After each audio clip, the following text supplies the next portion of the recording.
À Naomi Musenga, la jeune femme décédée en décembre dernier, quelques heures après que le SAMU a refusé de la prendre en charge. Plusieurs marches blanches ont eu lieu aujourd'hui à Strasbourg, d'où la jeune femme de 22 ans était originaire, mais aussi à Valence et Paris, où la marche a été organisée par Thierry-Paul Valette, délégué national du CODI, le Centre d'observation des inégalités. C'est clair qu'il y a des dysfonctionnements au sein du SAMU, des numéros d'urgence. Il est évident qu'il y a un manque de budget. Ça, c'est une chose. Mais par contre, répondre comme on a pu répondre, d'une manière aussi lâche, aussi indigne, avec le mépris que ça a, là je dis stop, c'est hors de question, c'est du mépris et le système il a bon dos. Mais le système que ces mêmes personnes critiquent, c'est elles qui le composent. Donc elles ont aussi leur responsabilité. Elles doivent avoir à l'esprit que chaque coup de fil qu'elles reçoivent, ça peut être une vie qu'on peut sauver. Donc après se dire que finalement au nom du système on parle...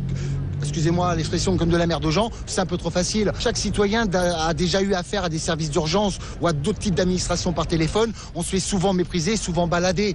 Sauf que là, c'est des vies qui sont perdues. C'est pas normal et c'est insupportable. Le délégué national du CODI au micro européen de Martin Lange. Et cette marche s'est achevée devant le ministère de la Justice où 22 roses blanches symbolisant l'âge de la jeune femme ont été remises à la garde des Sceaux Nicole Belloubet.